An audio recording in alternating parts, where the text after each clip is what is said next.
Sayang sekali Persib kemarin kalah dari Persita 2-1 di pertandingan away walaupun mainnya di Bali ya.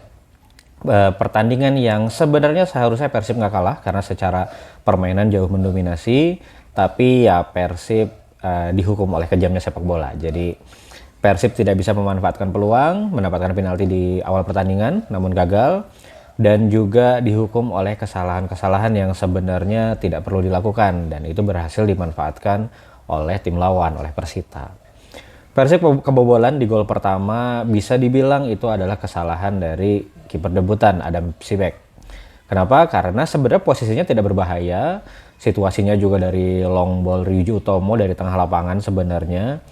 Di posisi itu pun striker sebenarnya sudah tidak terlalu tidak terlalu ngotot mengejar bola, namun miskalkulasi dari Adam Sibek. Nggak tahu ya miskalkulasinya kenapa sebenarnya, apa mungkin dia salah kalkulasi ketika dia loncat ternyata melebihi garis, atau mungkin tadinya memang dia niatnya nggak mau nangkep nih, maunya dihalau aja, tapi mungkin melihat juga pemain Persitanya juga agak banyak nih di depan dia gitu. Pada akhirnya dia menangkap bola dan menurut wasit sudah melewati garis sedikit di luar kotak penalti dan di posisi tengah gitu ya. Dimanfaatkan dengan baik oleh Javlan Gusainov 1-0 untuk Persita. Lalu setelah itu dan di babak kedua Persib full menyerang, full mengurung pertahanan. Ya namun lagi-lagi di menit 90 Persita serangan balik. Satu kondisi yang sebenarnya juga tidak terlalu berbahaya, tapi tendangan dari jarak jauh dari Esal Sahrul berhasil mencetak gol. Persib mencetak gol hiburan di menit 97 melalui Beckham Putra crossing dari William Marcelio. Lalu seperti apa jalannya pertandingan yang bisa kita analisa, kita bahas. Kita mulai dari starting line up. Secara starting line up, formasi tetap seperti andalannya Bojan 4-2-3-1. Perbedaannya di posisi menjaga gawang, Bojan memakai kiper debutan Adam Sibek karena Teja Paku Alamnya sedang sakit. Lalu 4 di belakang ada Eliano di kiri, Barba dan Julio Cesar di tengah, lalu ada Kakak Rodianto untuk slot U23-nya. Lalu 2 pivot di tengah ada Lucho dan juga Tom Haye, dan attacking midfieldernya adalah Beckham.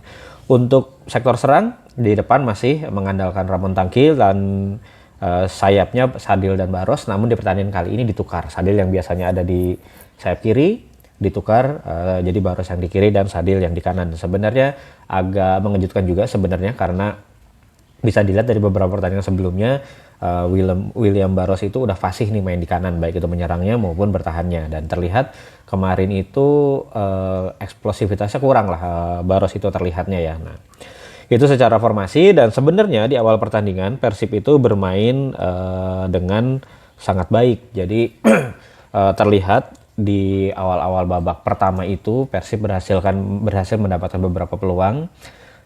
Itu dikarenakan proses build up-nya yang berjalan dengan baik. Jadi tadi 3 di tengah itu kan Haye, Luciano Goyesecea dan juga Beckham Putra. Secara pembagian peran yang banyak turun ke belakang ke posisi center back untuk menjemput bola adalah Lucho. Dan Tom Haye dan Beckham itu tugasnya adalah mencari posisi di antara lini pertahanan Persita. Bisa dilihat di video kali ini. Lucho ke belakang menjemput bola, lalu Tom Haye berdiri di antara lini bertahan pertama, yaitu duet striker Persita, dan di antara lini tengah. Dan Beckham sendiri melihat mencari celah di jarak antara lini tengah dan lini pertahanan Persita. Jadi pembagian perannya seperti itu. Nah, di awal-awal itu berjalan dengan baik karena baik Tom Haye maupun Beckham maupun Ramon ya yang turun ke agak ke tengah itu masih mendapatkan celah yang cukup, dan mereka juga berhasil mencari posisi yang bagus, dan juga baik dari Lucho-nya juga berhasil mengalirkan bola kepada mereka. Terlihat di beberapa possession ya, jadi Lucho ke Haye-nya itu berjalan dengan baik, dan Haye juga bisa mendistribusikan bolanya dengan baik. Dari proses serangan ini juga bagaimana pada akhirnya Persib berhasil mendapatkan tendangan penalti yang sayangnya gagal dieksekusi oleh Lucho gitu ya. Ya terjadi beberapa perdebatan juga pada saat Lucho melakukan tendangan penalti gagal, sebenarnya dia berhasil rebound tapi dia lepaskan. Ya ada satu pendapat yang menyatakan bahwa itu sebenarnya kalau ya kenapa Lucho melepaskan karena secara peraturan tidak boleh, tapi ada juga yang bilang bahwa yang tidak boleh itu kalau kena tiang gawang, ini kan ditepis boleh. Nah, ya intinya seperti apa pada saat itu, intinya adalah Luchonya mungkin berpikir bahwa itu tidak boleh, jadi dia lepaskan. Ya sangat disayangkan lah. Ya sebenarnya bukan masalah itu, harusnya di kesempatan pertama itu berhasil gol, tapi ya lagi-lagi menjadi catatan buruknya Persib, sudah 3 kali tendangan penalti yang gagal. Nah, lalu berjalan kurang lebih sekitar 20 menit, Persib masih menguasai pertandingan. Lalu 20 menit setelah menit ke-20 itu terlihat Persitanya mulai melakukan pertahanan yang lebih rapat, terutama di lini tengah. Dan mereka tahu nih bahwa menjadi motor serangan Persib adalah Tom Haye. Nah, terlihat bagaimana di beberapa momen Tom Haye itu seperti dikurung lah istilahnya. Jadi di sekelilingnya Tom Haye pasti ada 2-3 pemain yang siap untuk melakukan pressing. Jadi ketika bola diberikan kepada Tom Haye, itu lini lini tengah Persita akan langsung melakukan pressing sebelum Tom Haye-nya berhasil mengolah bola. Jadi yang sebelumnya Tom Haye masih dapat banyak space nih untuk berkreasi, di pertengahan menuju akhir babak pertama itu sama sekali nggak dikasih. Bahkan jangankan bolanya sampai di Tom Haye, ya sebelum sampai di Tom Haye pun sudah ditutup nih opsi istilahnya space untuk passing ke Tom Haye-nya itu sudah ditutup. Nah, oleh hal itu yang menyebabkan Lucho pada akhirnya harus melihat opsi lain. Opsi lainnya adalah melakukan direct pass ke Ramon. Di awal-awal Ramon sebagai temboknya masih oke nih, duel dia berhasil menang, jadi bola itu diarahkan ke dia, lalu dianya berhasil mengarahkan ke Beckham biasanya. Nah, tapi terlihat setelah dia dapat kartu kuning nih di menit berapa, 17 mungkin ya, itu terlihat fokusnya mulai berkurang. Jadi duel dia kalah, terus kontrolnya juga kurang baik gitu. Nah, hal itu juga yang menjadi alasan Persib mulai kesulitan nih dari pertengahan babak pertama sampai ke akhir untuk menguasai pertandingan seperti di awal babak pertama. Tom Haye-nya dikunci, lalu opsi berikutnya Ramon Tanki juga sebagai penahan bola ya maupun pemantul bola itu juga kurang berjalan dengan maksimal, sehingga mulailah di situ tuh Persita mulai menguasai lini tengah sebenarnya, sampai akhirnya petaka itu terjadi ketika kesalahan Adam Prisbeck tadi dan Persita berhasil menciptakan 1 gol. Lalu setelah berhasil unggul, Persita ya semakin memperkuat sisi pertahanannya lah ya, jadi di tengah pun lebih kompak gitu. Jadi memang terlihat ketika tidak menguasai bola, Persita itu berusaha bagaimana sebanyak mungkin menempatkan pemain di central koridor. Jadi benar-benar area bermainnya Tom Haye, Beckham, dan Lucho itu dipenuhi oleh pemain-pemain Persita. Shape-nya pun berubah-ubah, seringnya itu di 5-4-1, di mana Hoki Caraka turun ke belakang untuk mengisi wingback kanan, karena kalau dari sisi penyerangannya Persib pun yang lebih banyak agresif itu Eliano Reinders di kiri, sedangkan di kanan Kakang itu cenderung kurang agresif lah dalam menyerang. Jadi yang dia jaga sisi kanan, selebihnya adalah di tengah. Di 4 pemain tengah pun cenderung lebih tidak wide gitu ya, jadi mainnya tuh narrow, jadi mainnya tuh rapat di tengah. Jadi benar-benar bagaimana jangan ada celah untuk pemain Persib bisa melakukan progressive pass melalui tengah. Makanya ini central corridor benar-benar dipenuhi oleh pemain-pemain Persita.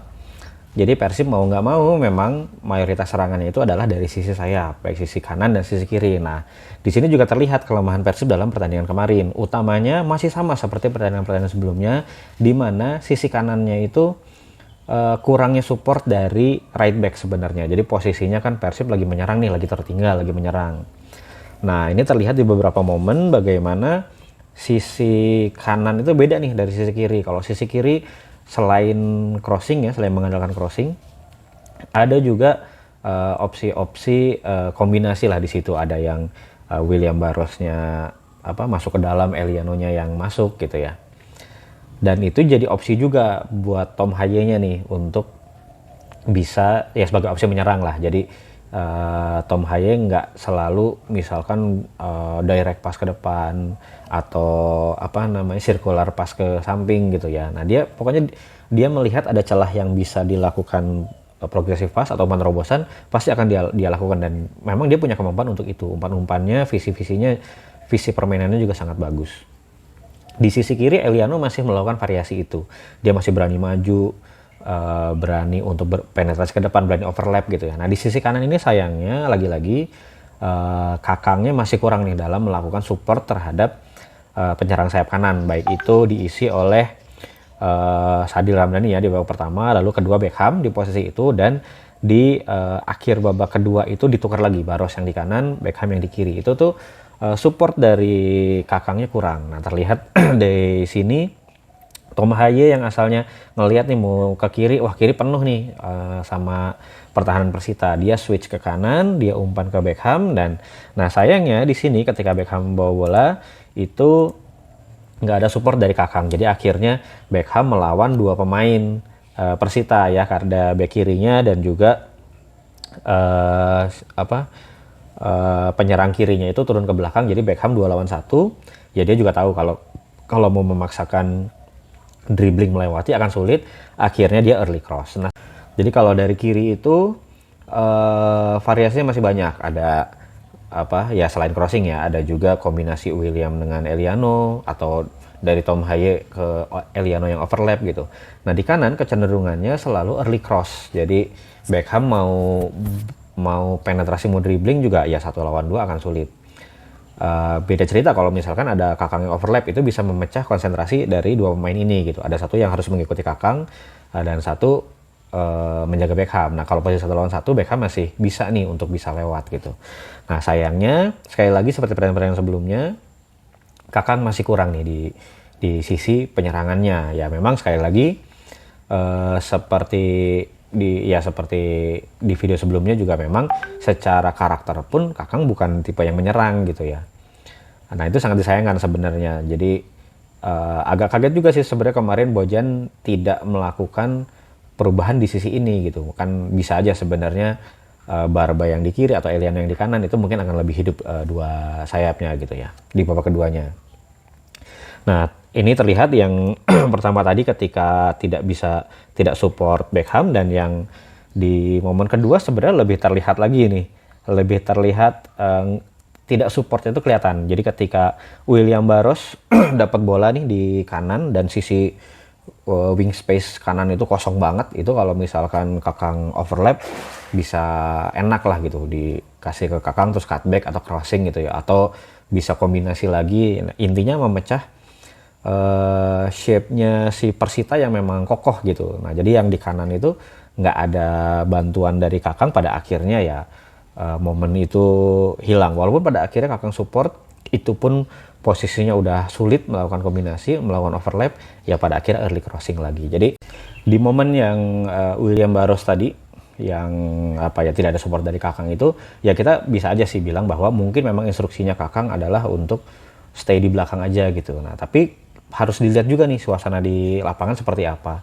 Itu semua pemain Persita itu lagi ada di pertahanan Persita sebenarnya gitu, dan di belakang itu kan masih ada Barba dan Julio Cesar. Jadi sebenarnya kalau Kakang ikut overlap tuh nggak apa-apa gitu. Jadi kalaupun nanti di ke counter itu, posisi striker Persita juga masih jauh kok dari gawang gitu, dan itu juga masih akan ada yang nyapunya masih ada 2 gitu. Jadi seharusnya Kakang lebih berani nih untuk melakukan penetrasi, melakukan overlap gitu, karena kondisinya ya Persib lagi kalah, dan itu ada space yang bisa dieksploitasi oleh Kakang.